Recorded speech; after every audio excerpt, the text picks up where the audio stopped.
ഹോർമൂസിൽ American പടക്കപ്പൽ ആക്രമിച്ചെന്ന ഇറാന്റെ അവകാശവാദം പച്ചക്കള്ളമാണ് എന്ന് അമേരിക്ക.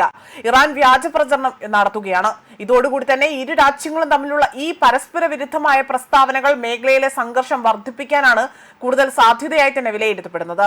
ഒമാൻ ഉൾക്കടലിൽ ഇറാന്റെ പ്രാദേശിക അതിർത്തിയോട് അടുക്കാൻ ശ്രമിച്ച അമേരിക്കയുടെ കമാൻഡ് ആൻഡ് കൺട്രോൾ സെന്റർ പ്രവർത്തിക്കുന്ന യുദ്ധക്കപ്പലിനെ തങ്ങളുടെ നാവികസേന വിജയകരമായി തന്നെ ലക്ഷ്യമിട്ടതായി തന്നെ ഇറാൻ അവകാശപ്പെടുകയാണ് ഉണ്ടായിരിക്കുന്നത്. ഇതോടുകൂടി തന്നെ ഇറാന്റെ ഈ ഒരു കള്ളി അവിടെ പൊളിച്ചടുക്കിക്കൊണ്ട് അമേരിക്ക രംഗത്ത് വരികയും ചെയ്തു.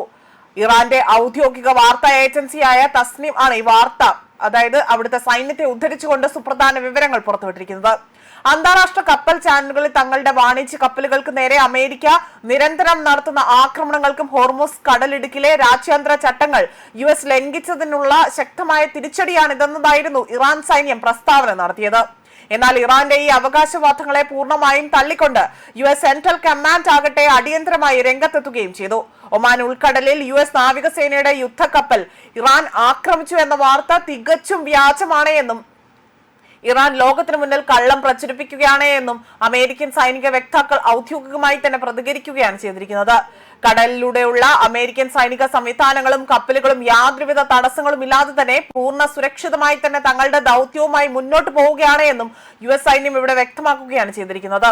അതോടൊപ്പം തന്നെ മേഖലയിൽ USഉം ഇറാനും തമ്മിലുള്ള സൈനിക അസ്വാരസ്യങ്ങൾ കടുത്ത യുദ്ധഭീതി ഉയർത്തുന്നതിനിടയിലാണ് ഇത്തരത്തിൽ പരസ്പര വിരുദ്ധമായ പ്രസ്താവനകൾ പുറത്തുവരുന്നത്.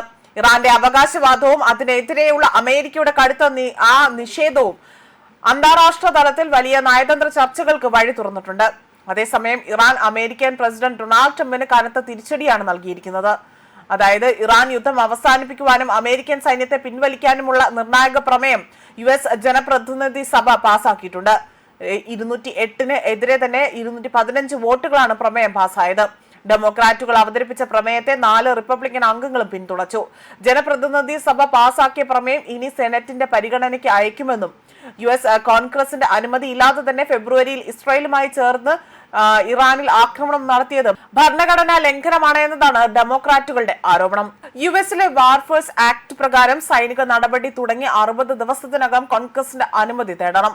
എന്നാൽ ഈ കാലാവധി ആഴ്ചകൾക്ക് മുൻപ് അവസാനിച്ചിട്ടും ഡൊണാൾഡ് ട്രംപ് ഇതുവരെ അനുമതി തേടിയിട്ടില്ല എന്നും പ്രസിഡന്റ് നിയമം ലംഘിക്കുകയാണ് ചെയ്തിരിക്കുന്നത് എന്നതാണ് ഇവിടെ ഡെമോക്രാറ്റുകൾ പ്രസ്താവന നടത്തിയിരിക്കുന്നത്.